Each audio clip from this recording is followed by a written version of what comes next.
Hey guys, welcome to this Feedonomics and Zato Marketing webinar on your guide on how to get started on Google Shopping ads.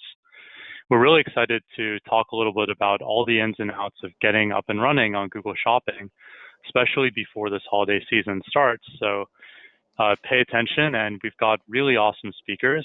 We have Kirk Williams, who we've been working with for many years now, and it's actually awesome to be presenting on this with him because he truly is one of the world's experts, not just in PPC, but specifically on everything when it comes to shopping, e-commerce, and Google. So I'm really excited to welcome Kirk to this. We also have myself. I'm our co-founder of Feedonomics and our chief architect. And we're really excited to get into all the ins and outs of how to get up and running on Google Shopping. So I'm going to hand it over to Kirk now. Thank you, Brian. It is great to be able to present this with you.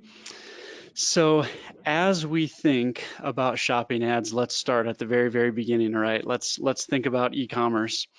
And it's tempting, I think it's tempting. It's 2019, it's almost 2020. It's tempting to think of the e-commerce world as fairly mature. We're at about, at least one source, about 500 billion in terms of US e-commerce. That's a lot of money. You have a lot of big players like an Amazon and Wayfair and Overstock and Walmart, and everyone's just kind of consolidating and getting big, and everyone's doing their thing, right? And so there might even be the question of what is there still really that can happen in e-commerce? Why are we here? What is life? Well, here's the deal. If you're on this webinar and you're not even doing anything in e-commerce, that's awesome, because we're delighted to have you. And I think it's great that you're learning, and that's exactly why we're doing this webinar. But your job, maybe you're in lead gen, maybe you're in some sort of service-based industry, your job very likely could become e-commerce in really not that long, actually. We are looking at a lot of potential for things to shift into in the e-commerce realm. And that doesn't include really the vast majority of people in the world who are not even online. A lot of opportunity with international. Google's making that easier and easier with shopping as well. So as we think about e-commerce itself, there is a ton. We are very far from e-commerce being any sort of a mature market, in my opinion. I think we're actually at the start of that. So kudos to you for wanting to learn more about something. What about shopping ads? Okay, so e-commerce is a big deal. Where do shopping ads play into that? Well, here's something that I think is really interesting and good to be aware of. And if you just look at overall spend, if you look at trends in spending, this report is specifically by Merkle. Thank you, Merkle, for sharing your data like this. And what this is telling us is that as we look at e-commerce advertisers, they are spending, they're pulling back on spend growth, specifically on text ads. But for a while now, we are stabilizing a little bit, but for a while now, there has been just dramatic growth in shopping ads specifically, right? So why shopping ads? Well, first of all, that's really where your competition is putting their money in, okay? Why are we doing that? What is the big deal with shopping ads? Is it just because Google one day woke up and said, hey, we want to do this with shopping ads? Well, maybe, but I think that is them identifying a really good ad format. And I think that this is kind of a core part of shopping ads to be aware of. Using our Despicable Me character here, the quote here, the shopping ads are just really, they're so clickable, okay? You have every aspect of an e-commerce product that you would be interested in knowing. You have that in the SERPs, that's search engine result pages. You have that right here in the SERP so that you can see exactly what you want to see. You want to know the price usually. You want to know what it is. You want a little bit of that title, at least to make sure. You want the image. You want to see what it is. And then even there can be ratings, store, there can even be some sales and promotion. Really, a shopping ad is a really good ad type. And I think that is one of the reasons, just because they are good ad types, why they've continued to grow and dominate in the e-commerce world. Okay, so then where do shopping ads appear? Well, obviously we have desktop, all right? So if you're on your computer, more and more, you'll be seeing those shopping ads front and center right up at the top there. They love to try to get those clicks. But you also do have the right-hand side ads as well. If you remember, text ads were actually pulled from the right-hand side on Google at least, but shopping ads can still appear there. And then on the mobile front, I mean, look for a second there on that right side there. Those are just normal shopping ads, and like they're huge, right? Shopping ads, in order to have a large enough image so you can see it, and the other things that go into that format, it's kind of this large ad type. And so if you are not running shopping ads, then most likely you're losing a huge chunk of your mobile screen. So unfortunately, you just kind of have to know that. But there is another ad type just worth being aware of. We're not really going to discuss this one in detail, but it's worth knowing that the showcase shopping ad type is there as well. That's primarily, not exclusively, but it is primarily a mobile ad type. And what that does is that hits more of your top of funnel your top of funnel search terms, more of the short tail terms, right? So terms where someone is still just kind of interested, red dress, silicone rings, whatever it might be, and then it gives you the option for someone to click and expand that, and then they can see some of those specifics of your product, and then they can click through if they want. And then, of course, good old shopping tab from Google. Again, if you've been paying attention at all to what's happening in the Google sphere, they have totally revamped this, and they are really trying to push more and more to become like a marketplace, and that's worth being aware of and worth noting. I think that we're seeing, especially as shopping actions come in, which we'll talk about in a little bit later. But especially where shopping actions are coming in, they're trying to get a little bit more like an Amazon, where they actually have that product, and so that you can purchase it right on Google. And if you have retailers with shopping actions or competitors in your space, you might start to see that shopping action ad type right up there at the top. And so it is worth noting that because of Google's new shopping tab, things are changing on there. Be aware of that change. You have the image tabs. Google is looking around saying, hey, what else can we monetize? The image tab, we don't have ads on there yet. And so they did add shopping ads into the image tab as well. And then YouTube. I think YouTube is one of the biggest untapped shopping ads markets that Google still has, and be watching for them to be pushing more and more inventory, I think, with shopping ads to YouTube. And there are a lot of different formats and different ways, and I think we'll see new formats continue as well with YouTube, but your shopping ads can appear on YouTube as well. Local inventory ads, we're almost done, but as you can tell, there's a lot of places that shopping ads appear on because Google and Microsoft as well have identified that people like these ad types. Local inventory ads, just worth noting what they are. Basically, think a shopping ad that also includes some local information in case you have a brick and mortar place, so that someone can see that and actually go and visit you if they're interested, if they're so inclined. And then finally, before I hand it off to Brian here, finally, we have shopping actions, all right? And so basically shopping actions is Google trying to put a buy button on things, okay? So this is how you can purchase through your Google Home device. In case you didn't know, you can actually buy stuff, right? Well, they're using shopping actions to feed that, and that's actually handled through Google Merchant Center as well. So those are kind of the primary ways that shopping ads are appearing at this time. Keep watching for Google likely to be, trying to figure out more placements, and we definitely expect them to be doing more with shopping actions than that. But now I'm going to hand it off to Brian, and Brian's going to talk about the shopping feed, because it's the feed itself that places where you basically give the product information to Google, and that's how they match things up to search terms.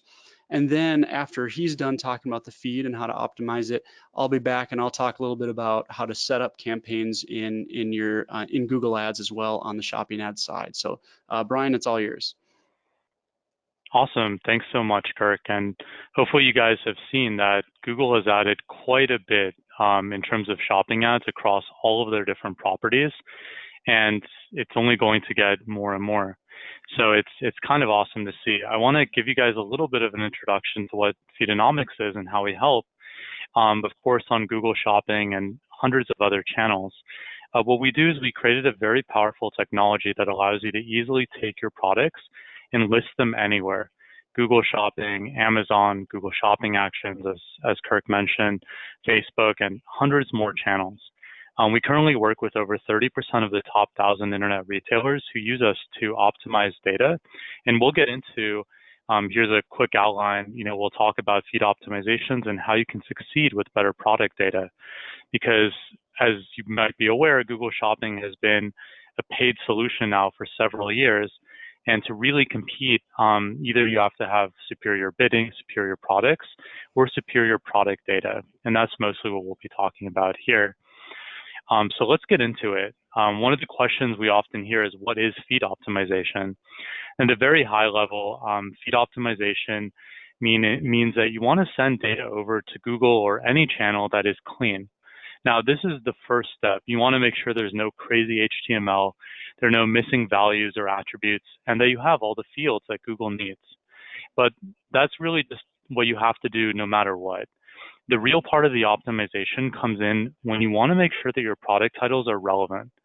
And by relevant, our definition of optimization and relevancy are intertwined. We really mean that making sure that your product titles are structured the same way that people search for them on Google, or really any channel, which is why there's feed optimization for Google, for Amazon, for Facebook, really any channel where people can see products. You can see in the top right image here that the way that someone searches for these products, especially when they're at the very end of that purchase cycle, is going to include very rich attributes. Like if someone wants to take up a New Year's resolution of running, they may just search for running shoes. But when they've done that research, they've narrowed it down to that exact brand, that exact product, that exact color or size they want. Their search term is going to change from something that's very generic, like running shoes, to something that might be more like this: Nike Air Max running shoes, size 12 black. What that person is basically telling you is they're ready to buy it. They may just be doing that final price comparison or seeing where can they buy that product they want. And this is the ideal time to get them, of course. Now, you might be wondering what happens if I, cost Nike that $2 for that click, and I actually click into this product. What we're going to see is the product landing page is not going to have a product title that looks identical to this. And you might be wondering why. Why is it not identical?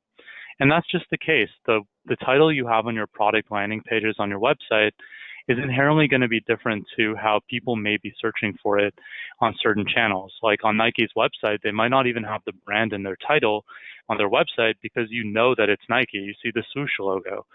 But here, it's critical to have it because without getting into Google's machine learning and bid algorithms, at a high level, if you show up, it's composed of two primary factors. One is your bid, and the second one is how relevant is your product to what the person searched for. So this is really what we're talking about when we mentioned feed optimization. It's a very, very important facet because unless you want to pay more for showing up or for that click, you want to have the best possible product data. So that's a key part of it. How do you know if you actually have good product data? That's one of the perennial questions we've been asked, and we actually created a tool. And I may be a little biased because I created this one, but we call it FeedGrader.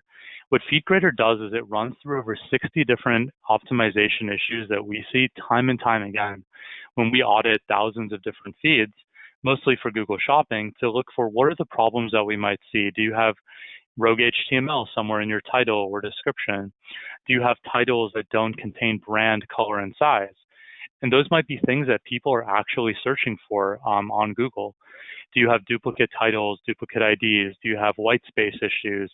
Do you have spelling mistakes? Another key part of it is, do you have titles or descriptions that are too long? because Google actually truncates titles when they get beyond a certain character count, especially on mobile. So there are a lot of key considerations that you should at least be aware of, and we built this to identify a lot of those problems. The other challenge that we assist with is how do you get the data out of your website? Because when we talk about Nike, for example, they're probably using a custom e-commerce platform, but the more common scenario is that you have an online retailer who's on Shopify or BigCommerce or Volusion or Magento. Sometimes they might even be on a custom website, but we can actually take feeds from pretty much anywhere. And even if you don't have a feed, you have a very custom website, we can actually crawl the content on your web pages and create a custom feed. Now that feed might be missing certain attributes that you might need, like a UPC code, but we can join all of that in to create it for you. The next one is after you have that data and after you optimize it, how do you actually choose the channels to go to?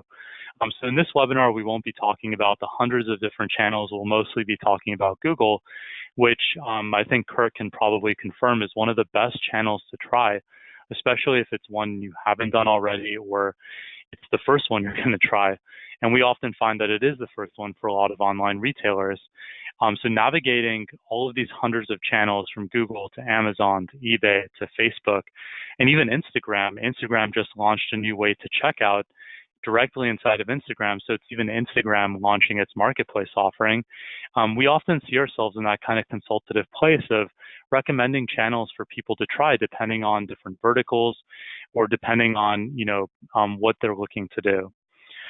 So those are some of the things we can help with. But diving into the Google Shopping piece specifically, it's usually not enough to just send data. A key part of it is actually testing and improving that data. And the two pieces of that are critical are titles and images. You can see from the ads here that there's a beautiful image and there's a really nice title. I forgot what research paper I read that said this, but 80% of what we see is very visual. So it's the first thing we see. And if you're showing an image of a skateboard and it's the underbelly of the skateboard, it may not perform as well as if you're showing a side view or top view. The same thing goes for the product titles themselves. If a user only sees two words like cruiser skateboard and you're missing the color, you're missing 22 inches, for example, or your color is sunrise instead of yellow, it might confuse a user. They might just skip over it because they don't really understand what that product is. Or worse yet, they may click on your ad and not convert because they were expecting something different. So you want to be as descriptive as possible and really appeal to how you envision someone searching for these products. So what we can do in Feedonomics, and this is pretty cool, is we can define split tests. So we can say, I want to test a 50-50 grouping of my products, and I want to assign different titles. I want to assign different images, or it could even be different categories. It could be different descriptions, but usually the primary ones you'll test will be images and titles. And we can create these clusters of products and test to see if there's a performance gain to be had. We recently did one of these for a pretty large company, and they saw an 100% increase in revenue and a drop in cost per acquisition, which was really cool. A drop, of course, in the CPC as well. So it's kind of awesome to be able to test these. And one that I specifically enjoy is the ability to test if it's better to put your brand at the beginning of a product title or at the end of it. And the answers are a little bit surprising. It depends in many cases, of course, right? But what was interesting was for well-known brands, depending on how people are searching for your products, it's almost always better to put your brand at the beginning of a product title versus at the end of it. But even if you're not as well-known brand, sometimes if you have product nouns that are contained in your brand, it may actually make sense to put it at the very beginning or at the very end. So it's kind of interesting how you can test this out and prove it with numbers that it makes sense to rearrange product titles or to use different images.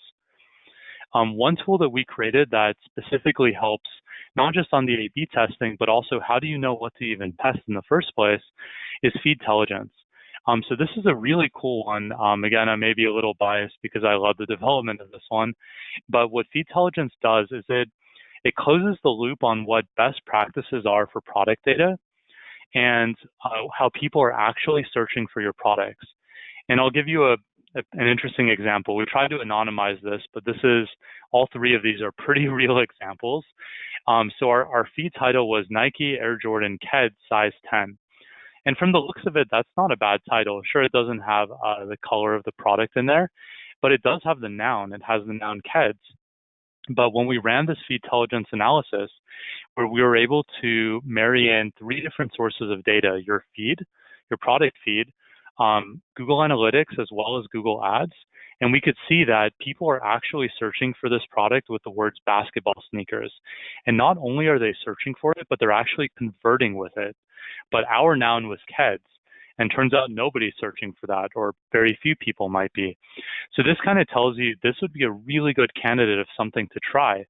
And what's kind of amazing to me is every time we run this analysis and A/B test, we find that there are huge opportunities for performance improvements in lowering cost per click, in improving return on ad spend, and just more impression share overall if you actually match what people are searching for.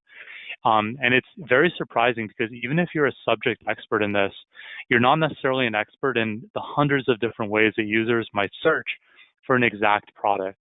So this kind of closes the gap even between what an expert would think and how people are actually searching for products on Google. And what's kind of cool is you can use these results not just on Google, but you can also use them on Microsoft and Amazon, because sure enough, people search for products in a very similar fashion on any search engine. Of course, there are slight nuances and differences, but this is a really cool thing to try, and obviously drive at better performance. One more interesting thing, and I know Kirk is going to talk a lot about the bidding and campaign side, so I'm not going to try to steal any thunder there, but there are some really interesting things that you can also do with custom labels. When we audit feeds, we often find that they're just not utilized very well. What custom labels are at a very high level is they are 5 distinct attributes that Google gives you to get very granular with your bidding. So you can create custom bidding groups that allow you to say, I want to bid higher, I want to bid lower, or really maybe not bid at all. But they allow you to do a lot of interesting segmentations that allow us to actually A/B test titles or images, but also they allow us to do things like segment prices.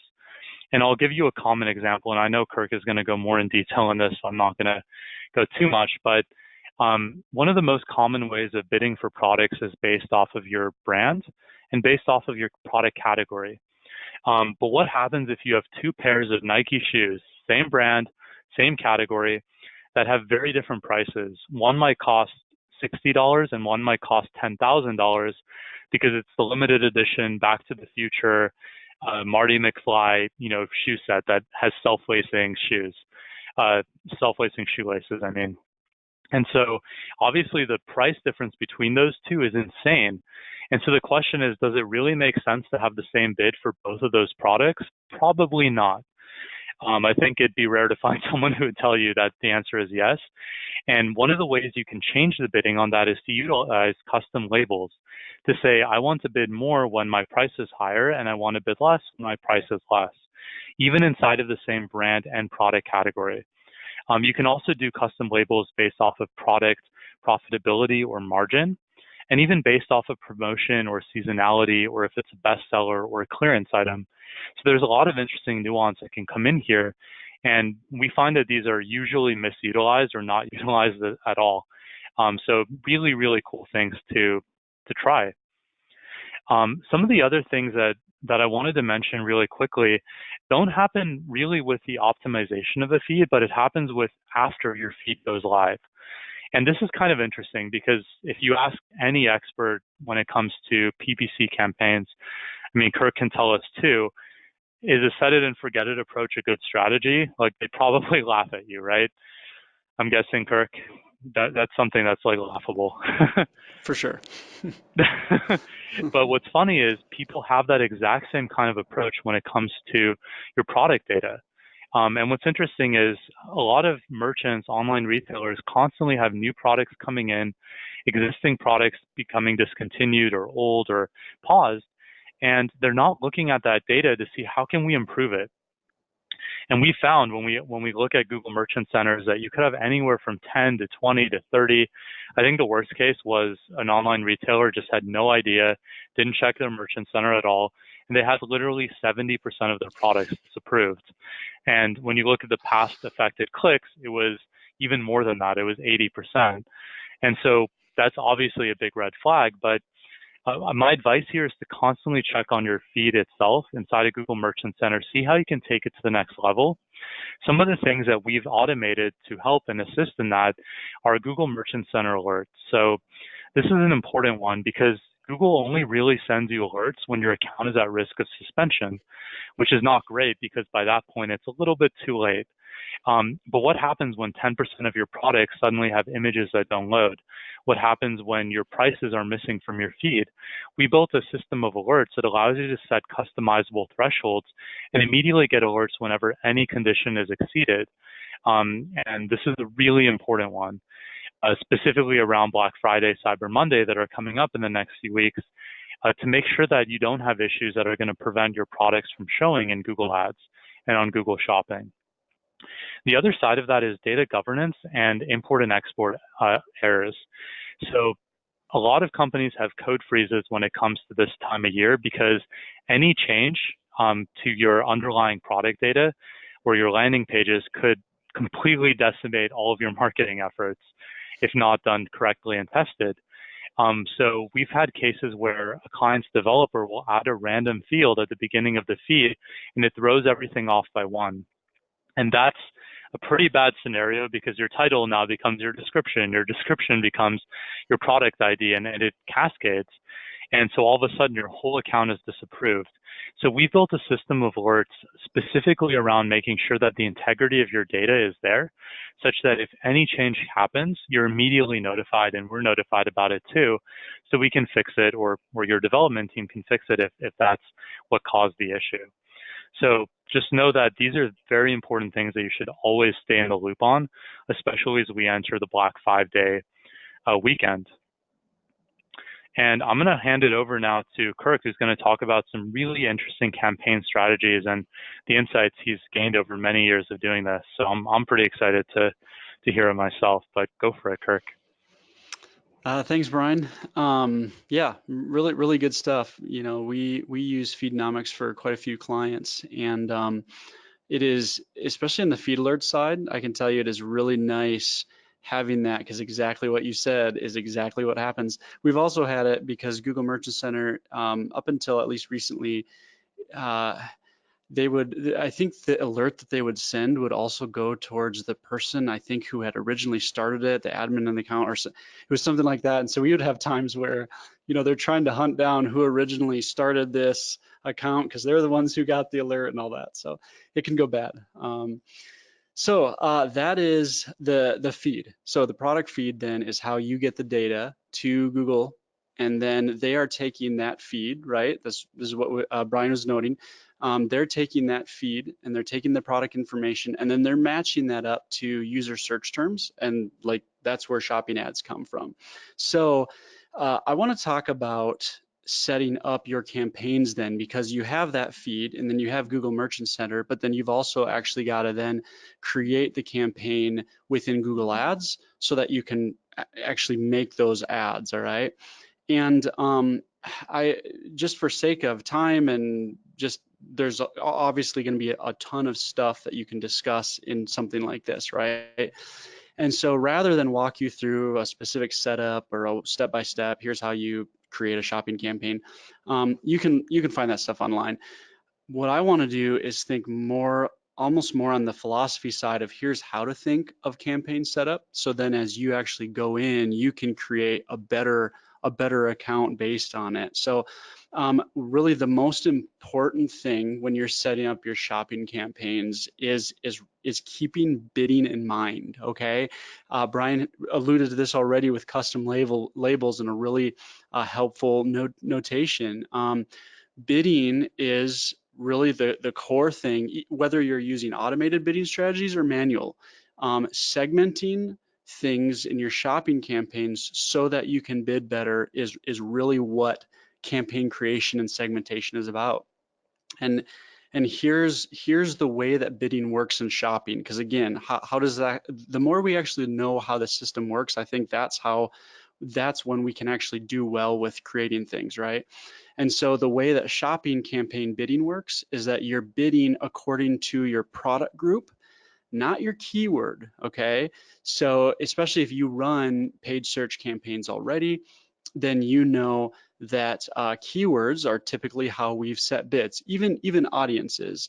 But keywords especially are a way of communicating some sort of purchase intent. And like I said, even with audiences, even if you're bidding on audiences, there's that as well. There's some sort of purchase intent, and that is how you adjust your bids, right? Well, with shopping ads, it's not that way, because you're not setting a bid on purchase intent. You're setting a bid on a product, okay, or even a group of products. That's what the product group is.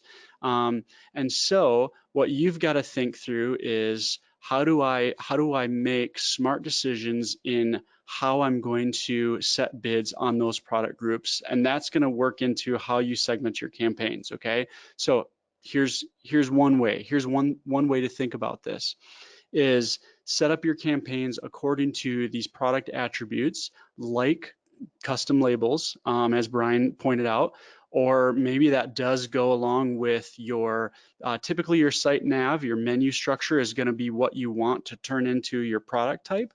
So it's this hierarchy of how your products are related. That's basically what it is.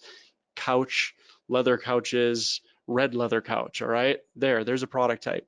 And what we found is oftentimes with your product type, the way that your menu works is you typically do have like products with like products. And so it does make sense to kind of think through how do these products go together? How are the margins? How is the way I want to bid on them going to be changed if they are grouped together as opposed to if they're separate? So that way, then if you do either manual bidding or use automated bidding, you're kind of setting the machine in the right direction. So you don't, as in this example, you don't want this $2.49 product lumped in with this $2,500 product, right? That's probably going to have a different bid. Now, going even deeper though into this, let's kind of think about purchase intent in terms of campaign creation as well with shopping ads. So remember, I noted that keywords in paid search have some sort of purchase intent, and so you can set bids according to that. Here's what I mean by that. If someone types in the word bicycle, that's probably more of what's considered a top of funnel type search term, all right? There's low purchase intent. We have no idea at this point what they're doing, unless we have maybe some audience data, but that right now that's cheating, all right? So we have no idea this person that's saying bicycle, they could be researching bicycle. They might have no idea what a bicycle is. They want to learn what is a bicycle, right? So with search ads, you can say bicycle. That's not a very high intent term. I'm going to bid lower on that. Remember what I said? You can't do that with shopping ads. So there's kind of this really cool little strategy that I learned from a guy named Martin. All right, Martin Rotgerding. He's a German, really smart guy, really nice too. I met him once at a conference, and basically he devised a way with shopping ads, with priority settings, and that where you can begin to shift more of your low purchase intent, top of funnel queries into a campaign and bid according to it. You can make sure not too much of your budget is getting soaked up by those, and control your ROAS targets. However you want to do, get the top of funnel queries into their own campaign, and then you can likewise shift bottom of funnel queries as well.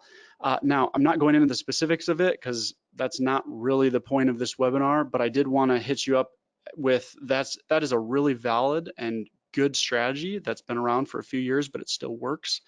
And I actually wrote an article walking through the step-by-step. So if you are interested in that, here's where you can go. Go get the step-by-step article here and dig into that. But that is another just really great way to think about building out your campaign with shopping, because it gives you much more control. Okay, so that being said, that was in the standard shopping sphere, all right? Now we get into something called smart shopping campaigns. And smart shopping campaigns is something that was introduced by Google, I think about a year ago, a little over a year ago. And The idea of this is that it is really a fully automated campaign type that targets your return on ad spend as well as a budget, and then goes and finds people who want to purchase across all Google channels, all properties, and they're trying to continually expand that.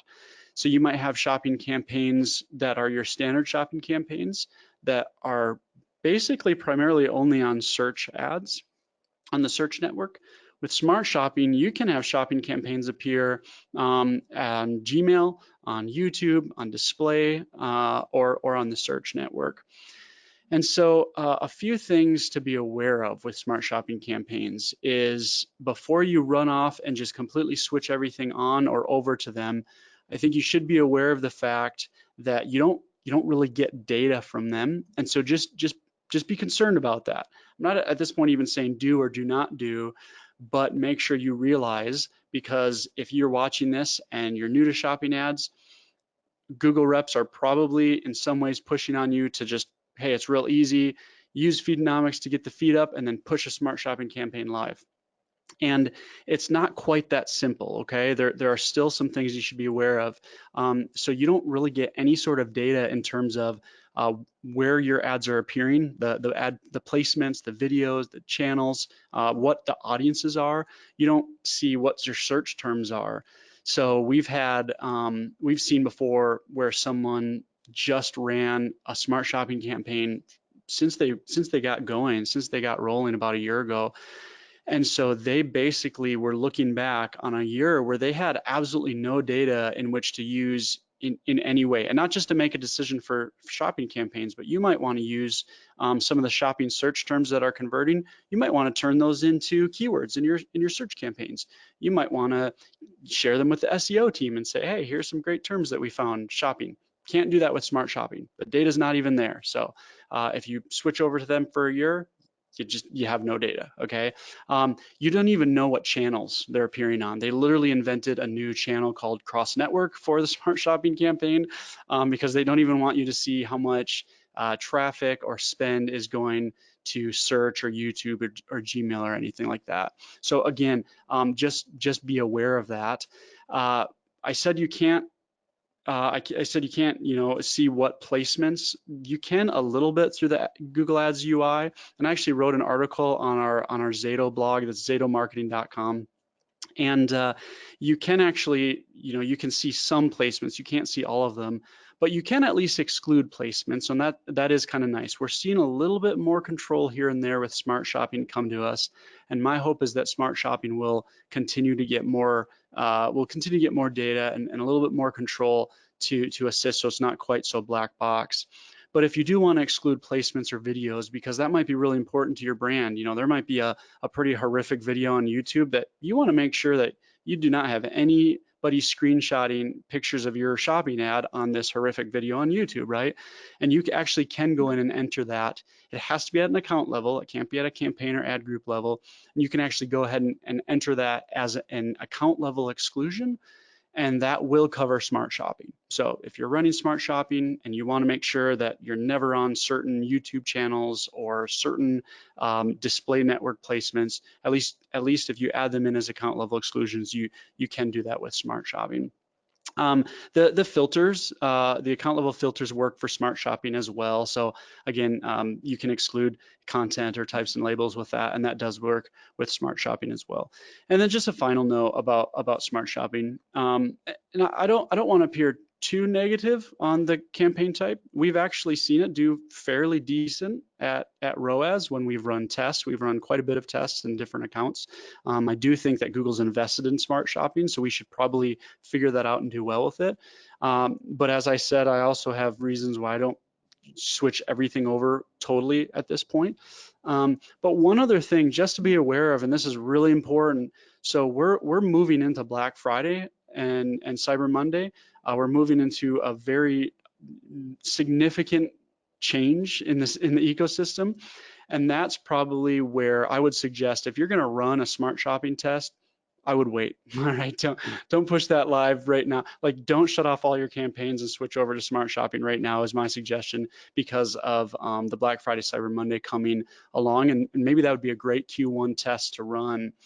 Now, What we have found though is as I said, we've been running tests.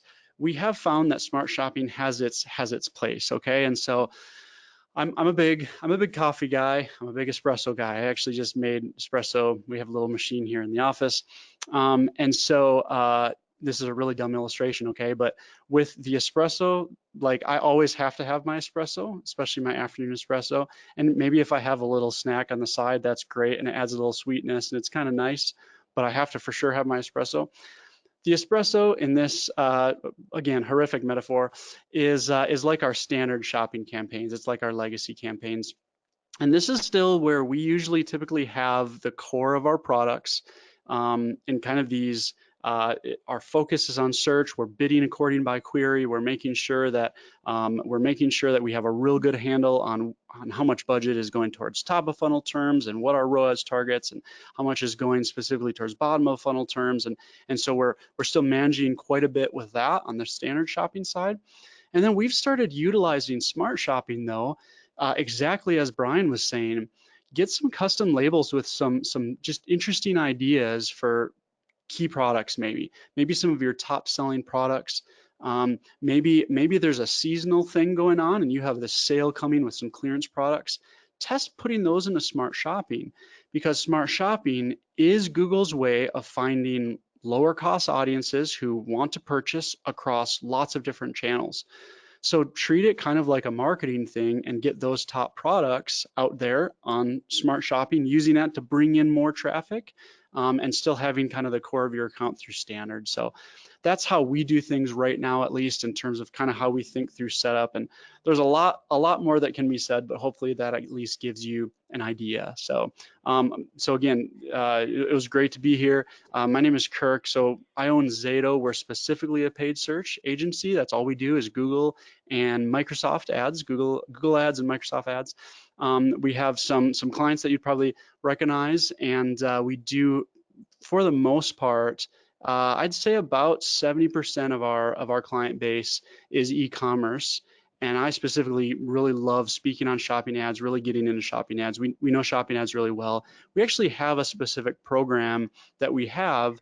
If you're interested, we found it works great with D2C brands, direct to consumer, and where we basically come in and work alongside an in-house paid search team, or maybe your vendor who's running paid search, and all we do is manage the shopping ads and do that well. We'll often bring Feedonomics in for that feed platform as well. So if there's any interest in there, we'd love to connect with you about that. But I'll go ahead and hand it back to Brian as we head into Q&A time. Awesome. Thanks so much, Kirk. Those were some awesome campaign tips. These are just some clients of Feedonomics. We often work with Kirk, often to great results. But I want to load up some of the questions that we've been asked.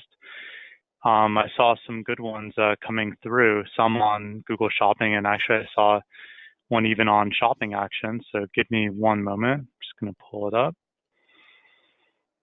Cool. Kirk, so I think this one is one for you, actually. Where are all the places that shopping ads can show on YouTube?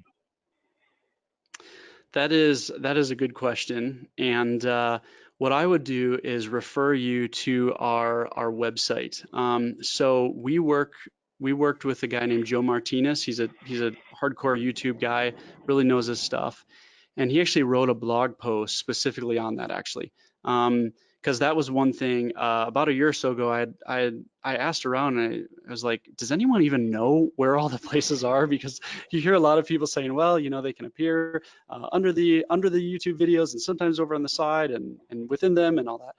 So actually, I might just refer you on specifically to our website, and it's going to walk you through exactly where they appear. And again, one thing he notes is that that they are basically coming out with new placements and that all the time. So keep watching. I think shopping in YouTube is going to continue to be more of an aggressive partner. So that's zatomarketing.com. It's on the blog, and hit me up on Twitter, PPC Kirk, and I can get you the exact URL if you can't find it. So.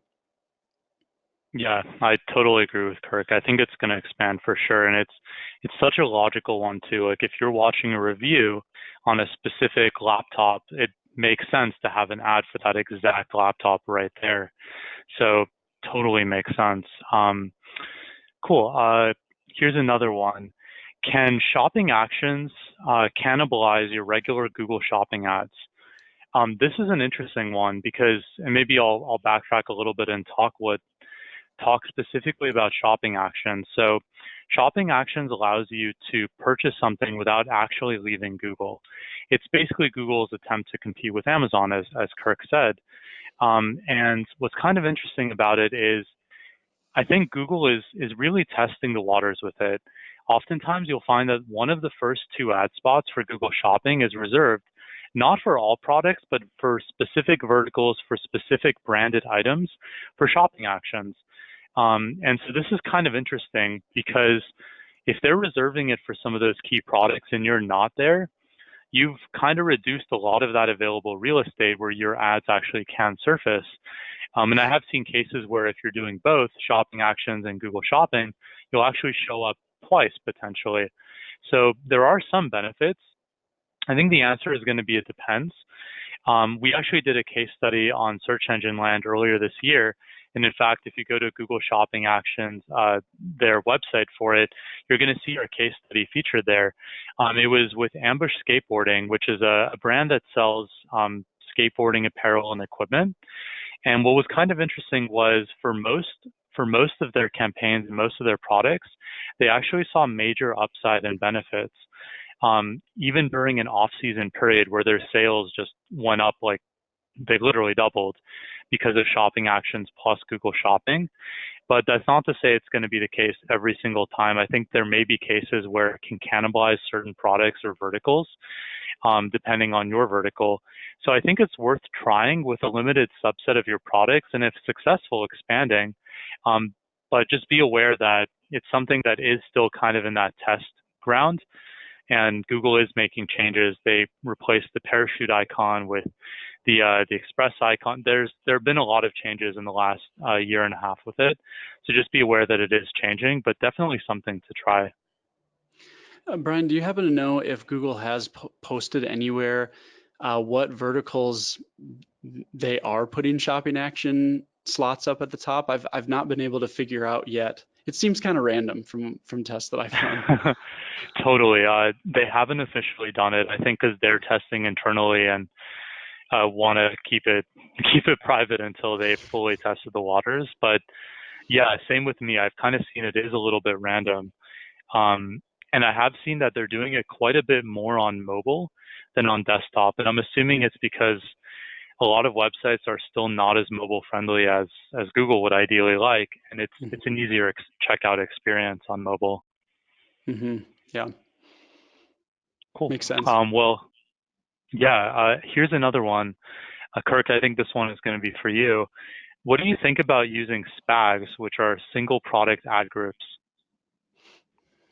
Yeah, so that's kind of a polarizing question. For anyone who's here who recognizes what SCAGs are, single keyword ad groups, they can kind of have a similar following and a similar opinion. Basically, yeah, the idea is, do you put every single unique product in its own unique ad group, or do you group them more? Probably, as you saw by this presentation, I don't have a problem with grouping products. What I would say is with SPAGs, I think that exactly like with SCAGs, you got to make sure that you're not making your job a lot harder, as well as actually making it not quite as easy for Google's system, especially if you're doing any sort of automated bidding or anything. Like the more that you break things out, the more that you're stripping all that data into all of their own little ad groups, and you're treating them all separately, and then it's harder to manage, and sometimes it's just a lot more pain than it's actually worth. So what we find is, again, if you have a really good way of grouping products, especially by, as I said, as you've thought through, okay, this is how I want to group products separately so I can bid according to how we want them to bid well. And then maybe we'll take this group of products, and I'm a big fan of investing more time and energy in what is typically already showing itself to be performing for you, right? And so like if your top 50 products are 80% of your revenue, then guess where you should be spending your feed optimization time, your bidding time, your everything time. And so if there's an argument then for SPAGs, I would say, great, that's exactly. If you have 50 products that are 80% of your revenue, absolutely, like make a separate campaign, build those out in their own ad groups, so then you can add individual negative keywords into each of those ad groups, and you can do different things with bid modifiers and stuff like that. Then I think it makes more sense because you're investing your time where it matters. There is no reason why you should have 100,000 products broken into SPAGs. That's nuts. So Absolutely agree. That was going to be what I was literally about to say, that once you get past a certain SKU count, it just becomes totally unmanageable.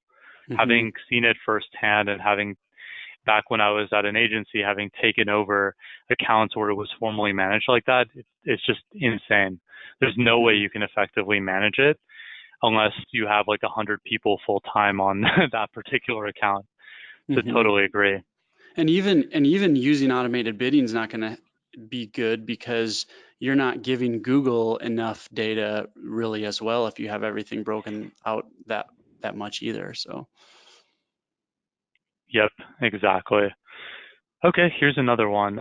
Do you think that Google will ever replace standard shopping with smart shopping?